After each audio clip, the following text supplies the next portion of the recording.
ओम श्री गणेशाय नमः। श्री आशुतोषाय नमः। श्री हरिवंश पुराण विष्णु पर्व अध्याय 36 और 37। वृष्णिवंशियों तथा जरासंध के सैनिकों का युद्ध। बलराम और जरासंध का गदा युद्ध तथा जरासंध का पराजित होकर पलायन करना। जरासंध के पुनः आक्रमण से शंकित यादवों की सभा में विक्रतु का भाषण, राजा हर्यश्व का चरित्र तथा उनसे यदु एवं यादवों की उत्पत्ति का वर्णन। वैशंपायन जी कहते हैं, जन्मेजय तदंतर जरासंध के महावतों और अनुगामी नरेशों के साथ वृष्णिवंशियों के कई बड़े बड़े युद्ध हुए। भरत श्रेष्ठ रुक्मी के साथ वासुदेव श्री कृष्ण का, भीष्म के साथ आहुक का, कृत के साथ वसुदेव का, अक्रूर के साथ कैशिक का, गद के साथ जयतिराज शिशुपाल का, शंकु के साथ दंत वक्त्र का तथा अन्य सैनिकों के साथ वृष्णिकुल के महामना वीर नरेशों का।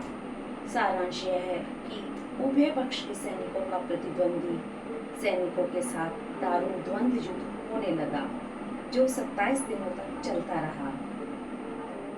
नरेश्वर हाथियों से हाथी, घोड़ों से घोड़े, पैदलों से पैदल और रथों से रथ मिश्रित हो गए और इस प्रकार घोल मिलकर सभी योद्धा विपक्षियों के साथ युद्ध करने लगे। राजा जरासंध का बलराम जी के साथ उसी प्रकार दारुण एवं रोमांचकारी संघर्ष हुआ जैसे वृतासुर के साथ देवराज इंद्र का हुआ था। रुक्मिणी के साथ भविष्य में होने वाले संबंध को दृष्टि में रखकर श्री कृष्ण ने रुक्मी को नहीं मारा।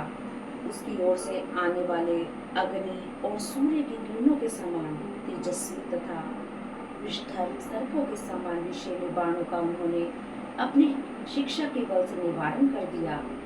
इस प्रकार दोनों सेना उनके सैनिकों समूह का महान विनाश हुआ। वहां रक्त और मांस की कीच जम गई।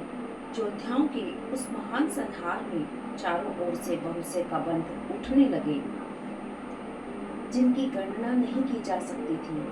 रथारूढ़ वीर बलराम ने विषधर सर्पों के समान भयंकर बाणों द्वारा जरासंध को आच्छादित करते हुए उस पर आक्रमण किया तथा मगधराज भी अपने शीघ्रगामी रथ द्वारा बड़े वेग से उनका सामना करने के लिए पहुंचा। वे दोनों नाना प्रकार के अस्त्रों द्वारा एक दूसरे को घायल करके जोर जोर से गरजते थे। दोनों के अस्त्र शस्त्र क्षीण हो गए, दोनों ही रथहीन हो गए तथा दोनों के ही घोड़े और सारथी मारे गए। उस दशा में वे दोनों पराक्रमी योद्धा गदा हाथ में लेकर एक दूसरे पर टूट पड़े। हाथ में गदा उठाए वे दोनों महामनस्वी वीर पृथ्वी को कंपित करते हुए वहां एक एक शिखर वाले दो पर्वतों के समान दिखाई देते थे। उन दोनों महाबाहु वीरों को युद्ध के लिए उदक देख दूसरे योद्धाओं के युद्ध बंद हो गए। उन दोनों की गदा युद्ध में खयाती थी। वे दोनों बड़े रोष में भरकर एक दूसरे पर धावा करते थे।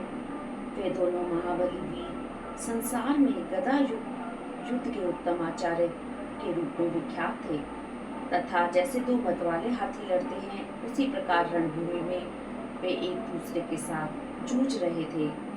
उस समय गंधर्वों सहित देवता, ऋषि, महर्षि तथा सहस्त्रों अप्सराएं सब ओर से उस युद्ध को देखने के लिए आ पहुंची।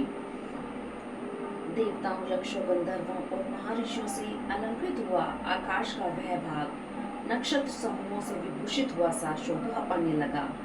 महाबली जरासंध बाएं से पैंतरा देकर बलराम जी की ओर दौड़ा और बलराम जी ने दाहिने से उस पर आक्रमण किया। गदा युद्ध में कुशल वे दोनों वीर दसों दिशाओं को निनादित करते हुए एक दूसरे पर उसी प्रकार प्रहार करने लगे जैसे दो मतवाले हाथी परस्पर दांतों से आघात करते हों। बलराम जी जब गदा का आघात करते तब वृक्षपात के समान भयानक शब्द सुनाई पड़ता था तथा रणभूमि में जरासंध के गदाघात से ऐसी आवाज होती थी मानो कोई पर्वत फट पड़ा हो। जैसे प्रचंड वायु विंध्य पर्वत को नहीं हिला सकती, उसी प्रकार जरासंध के हाथ से छूटी हुई गदा गदाधारियों में श्रेष्ठ बलराम जी को कंपित नहीं कर पाती थी। बलराम जी की गदा के वेग को मगधराज जरासंध अपने बल की अधिकता के कारण महान धैर्य के साथ सह लेता था तथा अपनी शिक्षा के द्वारा उनके प्रहार को व्यर्थ कर देता था। इस प्रकार शत्रुओं का दमन करने वाले वे दोनों महाबली योद्धा उस संग्राम में विचित्र पैंतरे दिखाते हुए विचर रहे थे। देर तक परिश्रम करके थक जाने पर दोनों खड़े हो जाते थे, फिर 2 घड़ी तक सुस्ताकर एक दूसरे पर प्रहार करने लगते थे। इस प्रकार वे दोनों प्रमुख योद्धा समान भाव से देर तक लड़ते रहे। वे दोनों ही युद्ध से विमुख नहीं हुए। तदंतर पराक्रमी बलराम जी ने जब गदा युद्ध में जरासंध की विशेषता देखी, तब उन्होंने कुपित हो गदा त्याग कर उत्तम मुसल हाथ में लिया। उस महासमर में कुपित हुए बलदेव जी के द्वारा उस भयानक तथा अमोघ मुसल को उठाया जाता देख आकाश में सब लोगों के सामने स्पष्ट शब्दों में देववाणी सुनाई दी। उसने हल मुसल उठाए हुए बलदेव जी से कहा, दूसरों को मान देने वाले बलराम जी, जरासंध का वध आपके हाथ से होने वाला नहीं है, अतः खेद करने की आवश्यकता नहीं है। इसकी मृत्यु का हेतु मुझे विदित हो गया है, अतः आप इसे मारने की चेष्टा से निवृत्त हो जाइए। मगधराज जरासंध थोड़े ही समय में अपने प्राणों का परित्याग कर देगा। यह सुनकर जरासंध का मन उदास हो गया और बलराम जी ने फिर उस पर प्रहार नहीं किया। अब वे दोनों युद्ध से विरत हो गए। फिर तो वृष्णिवंशी योद्धा तथा दूसरे राजाओं ने भी युद्ध बंद कर दिया।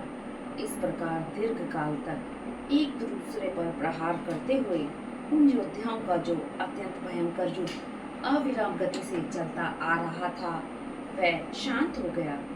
राजा जरासंध जब परास्त होकर युद्ध से हट गया और सूर्य देव अस्त हो गए, तब रात के समय यादवों ने फिर उसका पीछा नहीं किया। भगवान श्री कृष्ण द्वारा सुरक्षित महाबली यादव अपने लक्ष्य में सफल हो चुके थे, अतः वे अपनी सेना के साथ लौटकर बड़ी प्रसन्नता के साथ मथुरापुरी में लौट आए। इस तरह आकाश या दिव्य लोक से जो आयुध आए थे, वे भी तत्काल अंतर्ध्यान हो गए। इधर राजा जरासंध भी उदास होकर अपनी पुरी को लौट गया। उसके साथ जो राजा लोग आए थे, वे भी अपने अपने राष्ट्रों को ही लौट गए। वृष्णिवंशी भी जरासंध को जीतकर भी उसे हारा हुआ नहीं मानते थे, क्योंकि उस राजा के पास बहुत बड़ी सेना तथा वह स्वयं भी अत्यंत बलशाली था।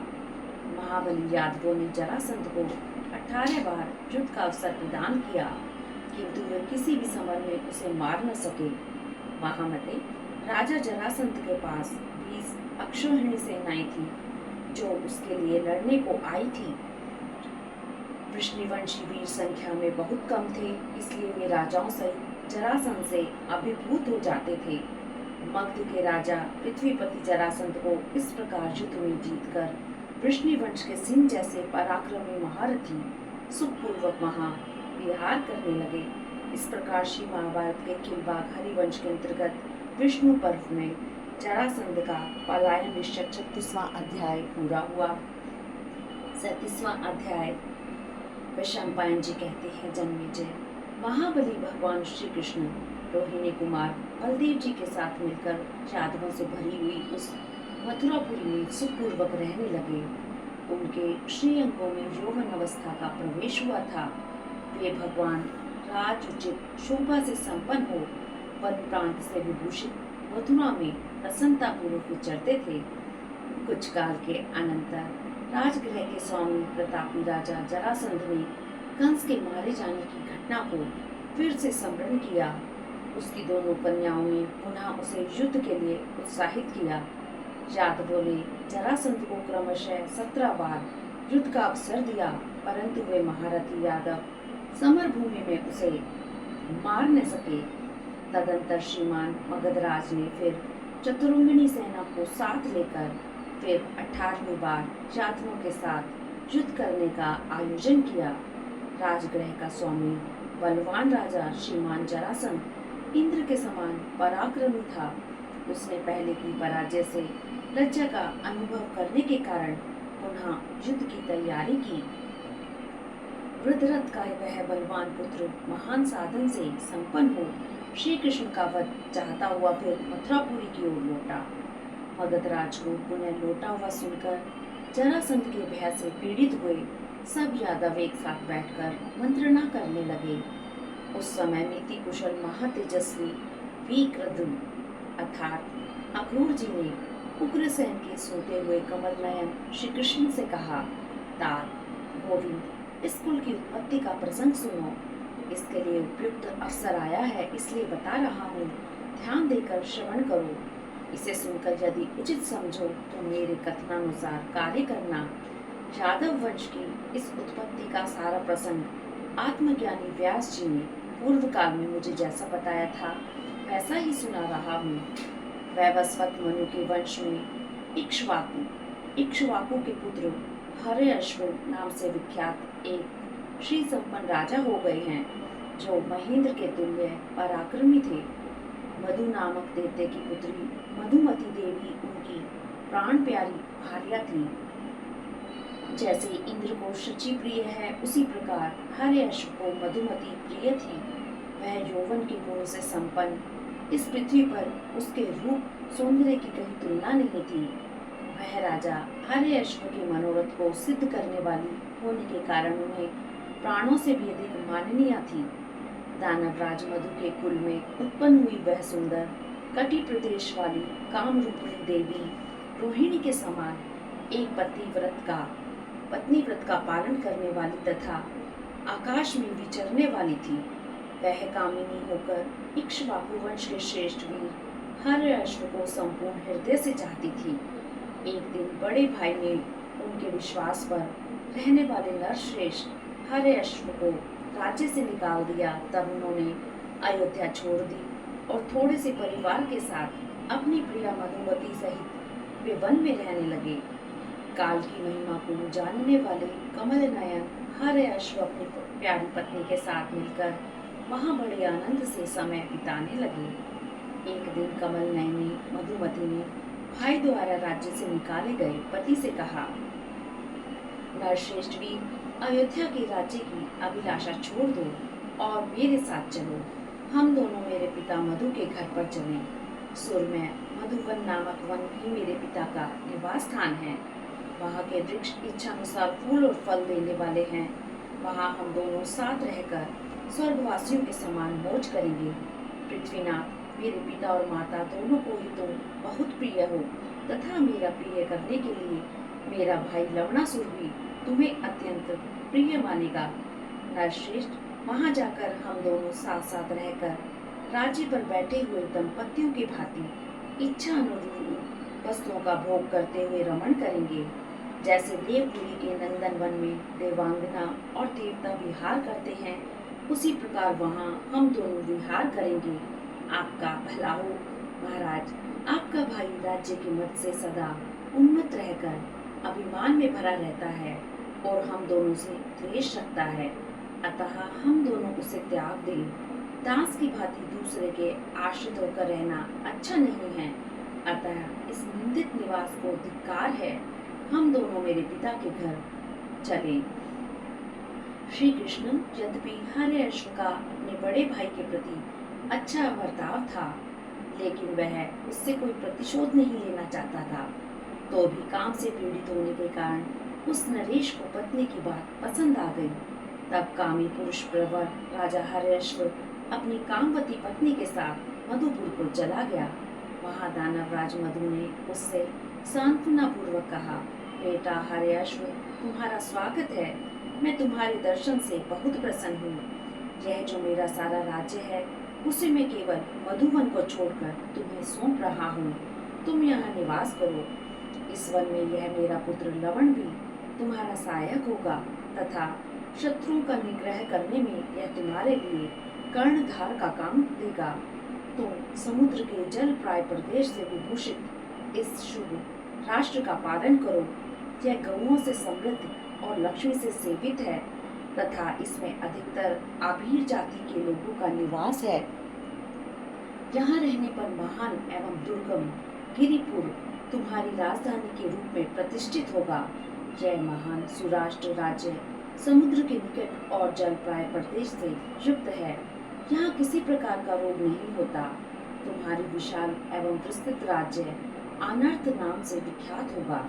मेरा विश्वास है कि काल योग से वह अवश्य भावी तुम समय अनुसार उत्तम राजोचित बर्ताव का आश्रय लेकर यहाँ रहो।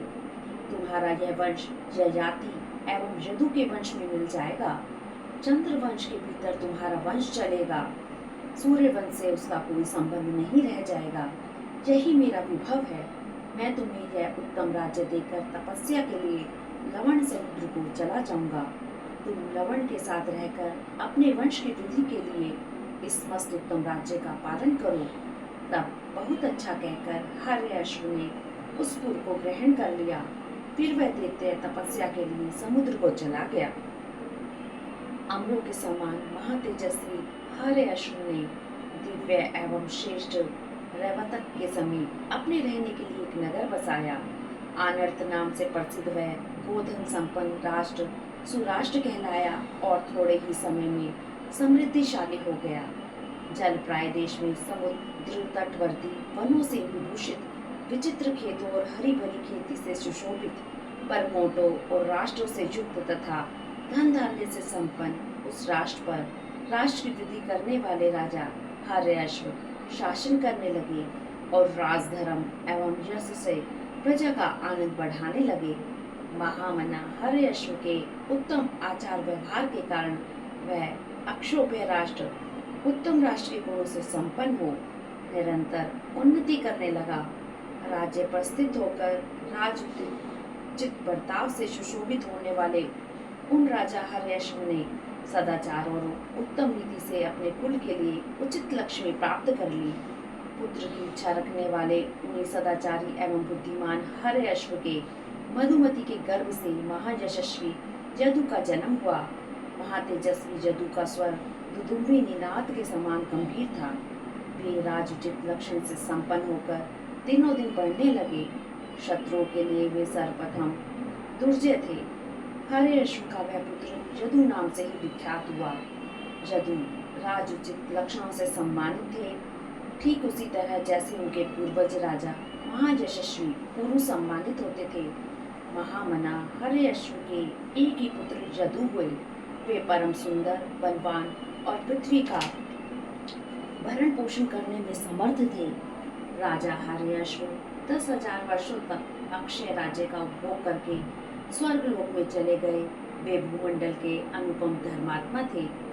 पिता के मर जाने पर प्रजाओं ने उदार चेता श्रीमान यदु को उनके राज्य पर अभिषेक कर दिया। एक सूर्य के बाद दूसरे सूर्य के समान उदित और प्रकाशित होने लगे।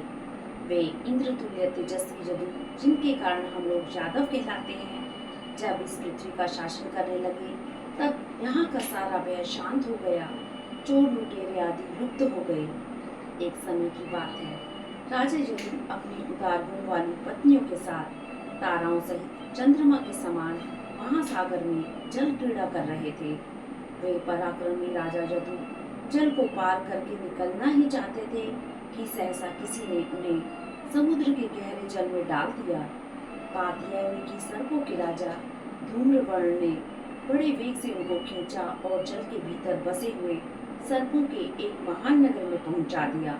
वहां के खंबे, घर और द्वार सभी मणियों के बने हुए थे। उन सबको मोती की लड़ियों एवं झालरों से सजाया गया था।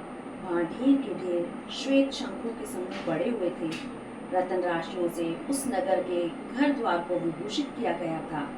नूतन पल्लव, अंकुर और पत्तों से युक्त वृक्ष उस नगर की शोभा बढ़ाते थे। वहां समुद्र के उदर में निवास करने वाली नाग ललनाएं भरी हुई थी। वह ग्राम कहीं स्वर्णमय और कहीं चंद्रमा के समान श्वेत कांतिमान स्वस्तिक से प्रकाशित होता था। राजाधिराज यदु ने उसे देखा। समुद्र के निर्मल जल में बना हुआ यह नागराज का नगर भूतल पर ही निर्मित हुआ सा जान पड़ता था। राजा जदु ने सर्प वधुओं से भरे हुए उस अगाध जलदाकार स्वच्छ नगर में प्रवेश किया। वहां उन्हें मणिमय कमल का आसन दिया गया, जिस पर पद्मों के दल बिछे हुए और पद्म सूत्रों की बनी हुई चादर डाली गई थी। सर्पों के दिए हुए उस उत्तम आसन पर जब राजा जदु वहां विराजमान हुए, तब सर्पराज धूम्रवर्ण ने उनसे शांत भाव से कहा, राजन, तुम्हारे पिता इस विशाल वंश की नींव डालकर और तुम जैसे तेजस्वी भूपाल को जन्म देकर स्वर्गलोक को चले गए। यदुपुंगव, तुम्हारे नाम से ही यह वंश यादव वंश कहलाएगा। तुम्हारे पिता ने तुम्हारे मंगल के लिए ही इस कुल की स्थापना की है, जो राजाओं की खान है। प्रभु, तुम्हारे इस वंश में देवताओं और ऋषियों तथा नागों की अक्षय संतानें मनुष्य योनि में उत्पन्न होगी। नृपश्रेष्ठ, मेरी जो ये 5 कुमारी कन्याएं हैं, ये उत्तम आचार व्यवहार से सम्मानित हैं। इनका जन्म यौवना अश्व की बहन के गर्भ से हुआ है। तुम अपने धर्म के अनुसार वैवाहिक विधि से इन कन्याओं को ग्रहण करो। मेरी धारणा के अनुसार तुम वर पाने के योग्य हो, अतः मैं तुम्हें मनोवांछित वर भी दूंगा। तुमसे 7 कुल विख्यात होंगे, जो वह कुकुकुर, भोज, अंधक, यादव, दाशाहर तथा वृष्णि के नाम से प्रसिद्ध होंगे। ऐसा कहकर धूम्रवर्ण ने इंद्र तुल्य तेजस्वी यदु को कन्या व्रत में स्थित हुई वे कन्याएं हाथ में जल लेकर संकल्प पूर्वक दे दी। फिर उन नाग शिरोमणि धूम्रवर्ण ने प्रसन्न होकर समस्त कन्याओं को सुनाते हुए एक उदार पुरुष के भांति राजा को क्रमशः वर प्रदान किए। मानद, मेरी इन 5 कन्याओं से तुम्हारे 5 पुत्र उत्पन्न होंगे, जो पिता और माता दोनों के तेज से संपन्न होंगे। हमारे वरदान से अनुग्रहित होकर तुम्हारे वंश के भी सभी राजा जल के भीतर विचरने वाले तथा इच्छा अनुसार रूप धारण करने में समर्थ होंगे। वे श्रेष्ठ यदु उस समय वर और उन कन्याओं को पाकर चंद्रमा के समान वेग पूर्वक जल से ऊपर उठे। 5 कन्याओं के बीच में स्थित हुए राजा यदु वहां 5 ताराओं वाले नक्षत्र से संयुक्त चंद्रमा के समान दिखाई देते थे। वैवाहिक वेश से युक्त तथा दिव्य हार एवं चंदन धारण करने वाले नृपश्रेष्ठ यदु ने जल से बाहर आकर अपने समस्त अंतःपुर को वहां उपस्थित देखा। तदंतर अग्नि के समान तेजस्विनी उन सारी पत्नियों को आश्वासन देकर राजा यदु अत्यंत प्रसन्नता पूर्वक उन सबके साथ अपने नगर को चले गए। इस प्रकार श्री महाभारत के खिलवाड़ हरिवंश के अंतर्गत विष्णु पर्व में वीर क्रतु का वाक्य विषयक 37वां अध्याय पूरा हुआ। हरिओम तत्सत। हरिओम तत्सत। ओम नमो भगवते वासुदेवाय नमः।